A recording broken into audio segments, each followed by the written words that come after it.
दोस्तों जय हिंद। आज आपको एक ऐसे नियम के बारे में हम चर्चा करेंगे जो नियम यूपी बोर्ड के ही नहीं बल्कि अन्य जो कंपटीशन के एग्ज़ाम हैं उनमें भी जो है इन बच्चों को परेशान करते थे। और वो नियम नहीं है, वो आपकी वाणी है। और वाणी क्यों है? क्योंकि जो आप पढ़ते हैं उसको अंग्रेजी में अगर बेहतर रूप से बोलना चाहते हैं तो बेहतर बोलने के लिए आपको सबसे मस्त जो है ट्रिक का यूज़ करना पड़ता है। तो दोस्तों ज़्यादा बात ना करते हुए उस विशेष नियम के बारे में आपको बताएंगे आज क्या है, कैसे है और कैसे हम उसको जो है बेहतर कमांड कर सकते हैं। क्योंकि हमने आपसे क्या कहा था कि दोस्तों अंग्रेजी की जड़ से मजबूत करने की जिम्मेदारी लेते हैं सर पर, और all of my friends welcome to study at घर पे। तो दोस्तों आज का हमारा जो प्यारा वीडियो है, जो मस्त वीडियो है, वो क्या है कि उसमें आज आपको ट्रांसलेशन के बारे में पढ़ाया जाएगा। और ट्रांसलेशन में उन नियमों को पढ़ाया जाएगा जो नियम आपकी लाइफ को बदल देंगे। नियम क्या है कि आपने एक्टिव वॉइस के रूप में तो बहुत पढ़ा होगा, आपने जिसमें सब्जेक्ट महत्वपूर्ण होता है उन वाक्यों को बहुत अच्छे से पढ़ा होगा। लेकिन आज आपको पढ़ने को मिलेगा वो बेस्ट रूल्स जिसमें ऑब्जेक्ट जो है महत्वपूर्ण होता है, यानी कि पैसिव वॉइस का जो वाक्य होता है, हिंदी के जो पैसिव वॉइस में वाक्य होते हैं कैसे पहचानते हैं, कैसे उसको हम बनाते हैं, कैसे हम जान पाएंगे कि ये वाक्य पैसिव वॉइस में है या नहीं है। तो इस तमाम ट्रिक को हम जानते हैं दोस्तों। जैसे एक्टिव वॉइस क्या होता है? Active voice, right. तो एक्टिव वॉइस का मतलब होता है यहाँ पर क्या? कृत्यवाच्य। क्या होता है? कृत्यवाच्य, जिसमें कर्ता प्राथमिकता में होता है। लेकिन जैसे मान लो लिखा है कि अगर आपको मालूम है कृत्यवाच्य, जैसे राम किताब, क्या राम किताब पढ़ता है, क्या करता है? किताब पढ़ता है। अब यहाँ आपने देखा कि सबसे बेस्ट क्या है कि राम किताब पढ़ता है में आपने यहाँ देखा कि ता है पहचान है और पढ़ माने पढ़ना, ये आपका जो है इसका होता है रीड। लेकिन किताब पढ़ता है कि जो राम है ये सब्जेक्ट है और राम जिस चीज़ को कर रहा है वो है पढ़ने का काम। लेकिन किसको पढ़ने का काम कर रहा है वो पता लगा किताब, यानी ये हमारा ऑब्जेक्ट है। तो आपने देखा कि राम किताब पढ़ता है ये वाक्य है। लेकिन प्रश्न दोस्तों ये है कि क्या आप भी जानते हैं, क्या आप भी जानते हैं कि जो है ये वाक्य जो है अगर एक्टिव वॉइस में है तो आप पैसिव वॉइस की वाक्य को गलत क्यों करते हैं? क्योंकि पैसिव वॉइस में सब्जेक्ट पे महत्वपूर्ण, क्योंकि एक्टिव वॉइस में जो है क्या होता है कि सब्जेक्ट पे भूमिका दिया जाता है, जोर दिया जाता है। लेकिन पैसिव वॉइस में जो है ऑब्जेक्ट पे। अब इसे लिखा है कि राम किताब पढ़ता है, तो इसका जब आप अनुवाद करते हैं हो जाता है कि राम और क्या? Ram reads book, right. तो ये हमारा हो गया एक्टिव वॉइस का। तो जहाँ पर आपको पता लगा कि यहाँ पर राम किताब पढ़ता है तो राम रीड्स बुक। लेकिन अगर पैसिव वॉइस आपका बनेगा, यहाँ से अच्छे से देखने की ज़रूरत है दोस्तों। अगर मान लो वाक्य आपका पैसिव वॉइस का, किसका? पैसिव वॉइस का आता है, तो अक्सर पैसिव वॉइस में क्या होता है कि के द्वारा, क्या? के द्वारा जो शब्द होता है इनका थोड़ा कम प्रयोग किया जाता है जब ट्रांसलेशन की बात होती है। क्यों?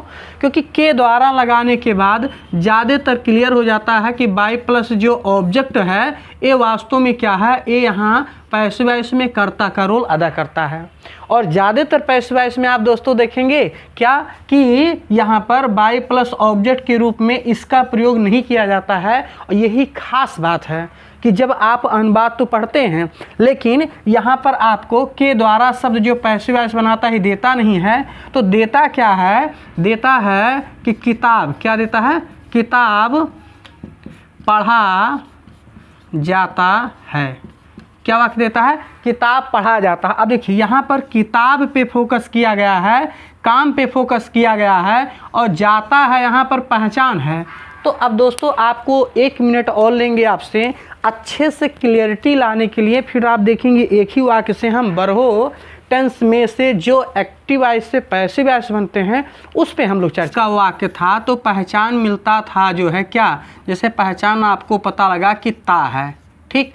जो वर्ब है, वर्ब के अंत में क्या आया? ता है। तो इस एक शब्द से पता लगा कि ये वाक्य एक्टिव वॉइस का है। लेकिन इसी से भी पता लगा कि ये वाक्य जो है आपका किसका? प्रेजेंट इंडेफिनिट टेंस का है। यस या नो? हेलो, आप ही से बोल रहे हैं कि यस या नो, तो प्रेजेंट इंडेफिनिट टेंस का ये वाक्य हो गया। अब देखिए, तो यहाँ ता है से पता लगा कि एक्टिव वॉइस में प्रेजेंट इंडेफिनिट का है, लेकिन जब आप देखते हैं एक वर्ब हमारा है जिसका मतलब होता है गो। गो माने क्या होता है? जाना। हेलो, गो माने क्या होता है? जाना। ये वर्ब है, यही वो सबसे बेहतर चीज़ है जहाँ आपको समझने की ज़रूरत है।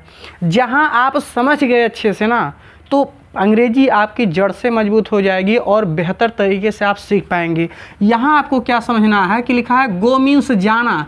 देखिए, गो क्या है? वास्तव में वर्ब तो है गो हमारा, यस या नो? गो हमारा क्या है? वर्ब तो है, लेकिन इसे वर्ब के रूप में प्रयोग ना किया जाए। अर्थात गो जो है, गो की जो हिंदी है, यानी ये जो जाना हमारा हिंदी है, जाना जो शब्द है ये किसके?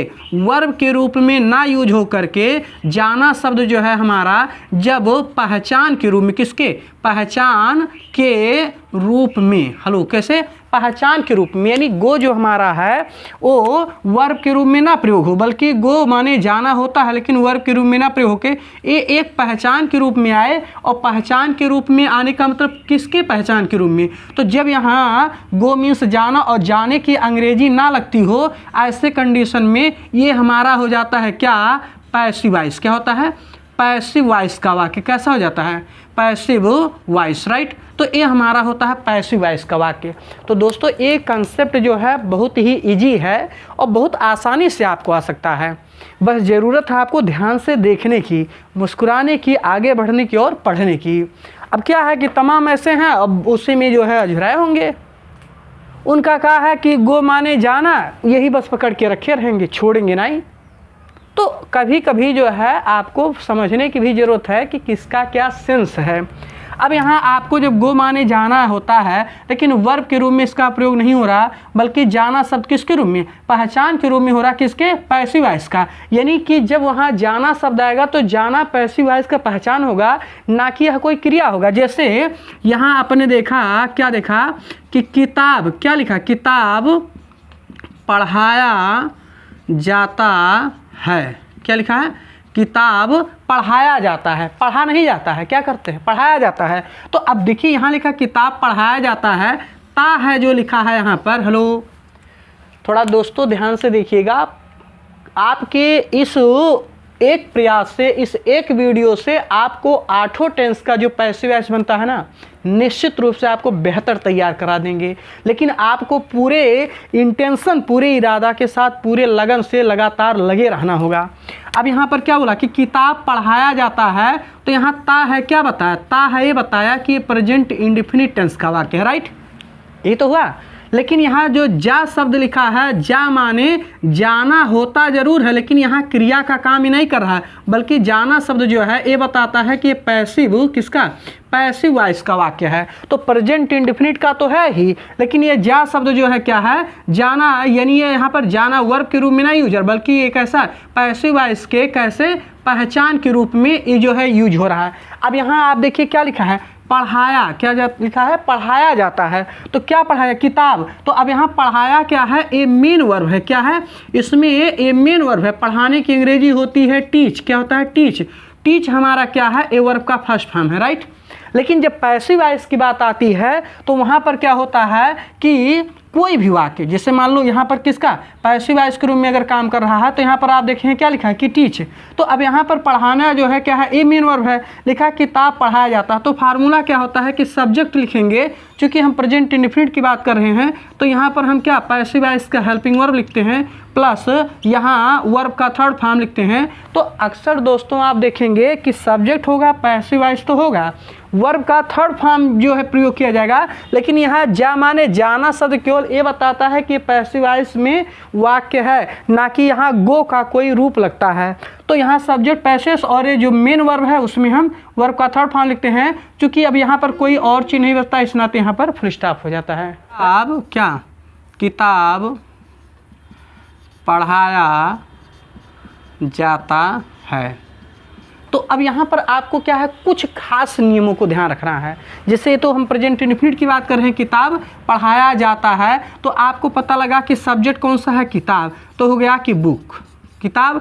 अब बुक क्या है, एक वचन का है, इस नाते जो पैसिव वॉइस का हेल्पिंग वर्ब होता है वो आपका यहाँ पर क्या लग गया, इज। तो गया कि बुक इज, और यहाँ देखो ता है से प्रेजेंट इंडेफिनिट टेंस पता लग गया, जा से पैसिव वॉइस का ये पता लग गया कि है, और पढ़ाया ही मेन वर्ब है। तो बुक इज और पढ़ाने की अंग्रेजी TAUGHT टॉट, क्यों, क्योंकि यहाँ वर्ब का थर्ड फॉर्म लगता है। तो गया कि बुक इज टॉट, और यहाँ क्या हो गया, फुल स्टॉप। तो गया कि बुक इज टॉट। तो इस तरह से आपने दोस्तों देखा कि कैसे हमने बहुत कम समय में ये जो है पैसिव वॉइस सीखा कि जब जाना शब्द, जैसे मान लो यहाँ पर हम थोड़ा सा ओरल स्टडी कर लेते हैं, तो क्या आप तैयार हैं, क्या आप मेरे साथ प्रैक्टिस करने के लिए तैयार हैं बेस्ट वे में?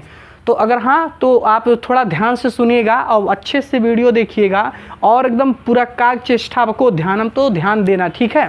जैसे हमने क्या कहा कि किताब पढ़ाया जाता है तो बुक इज टॉट, किताब पढ़ाया जाता था तो बुक वाज टॉट। अगर किताब पढ़ाया जाएगा तो बुक विल बी टॉट, यानी प्रेजेंट, पास्ट और फ्यूचर, इस तरह से आपको हेल्पिंग वर्ब भी याद रखना होगा।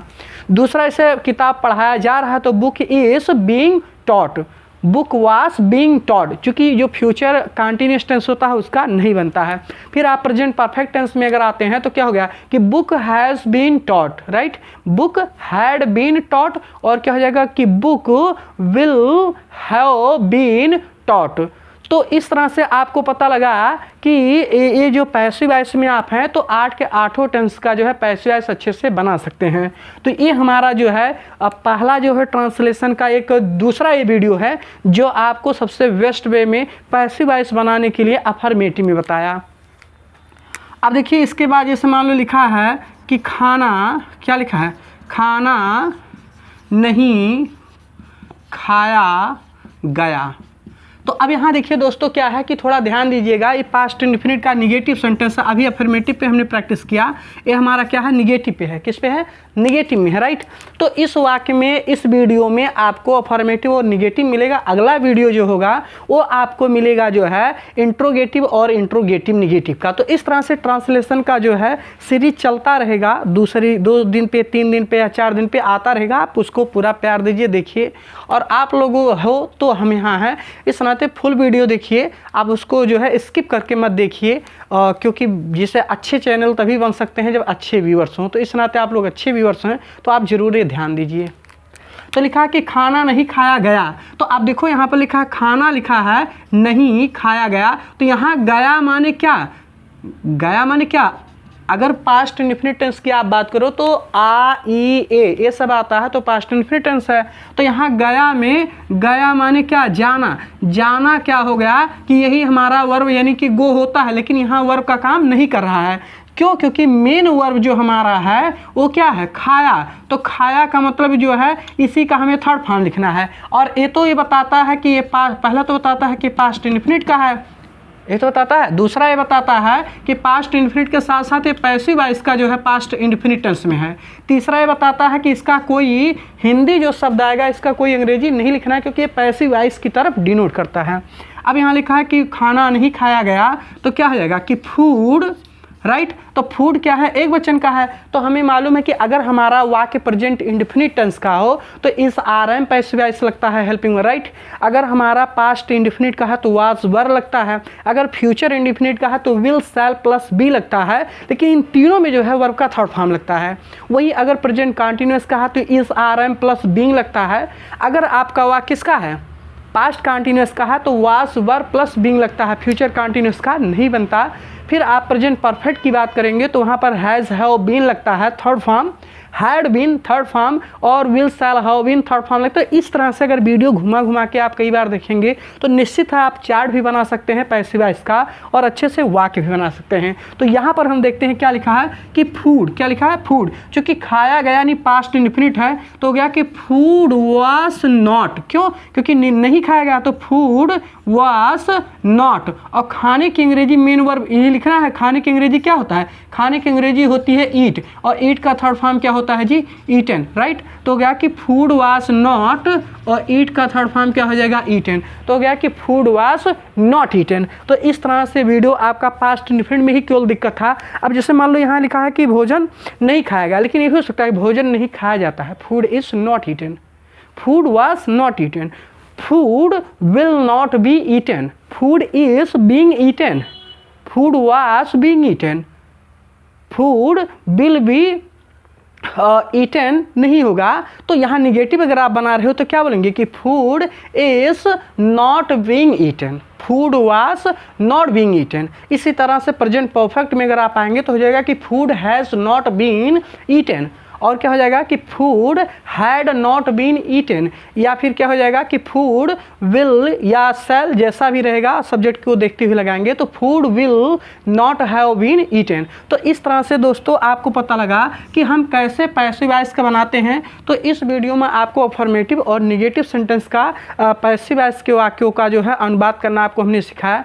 उम्मीद करते हैं कि वीडियो आपको अच्छा लगा होगा, बेस्ट लगा होगा। तो लाइक करिएगा, कमेंट करिएगा और दोस्तों के पास जरूर शेयर करिएगा। और अगली जो वीडियो है वो सबसे बेस्ट और पावरफुल होगी ट्रांसलेशन का, जिसमें आपको इंट्रोगेटिव, निगेटिव, इंपरेटिव का भी जो है आपको हम बताएंगे कैसे ट्रांसलेशन किया जाता है। तो अगली वीडियो देखने के लिए आप बेल आइकन जरूर दबाइएगा, क्योंकि बेल आइकन जब आप क्लिक करके रखेंगे तभी आपको नोटिफिकेशन मिलेगा।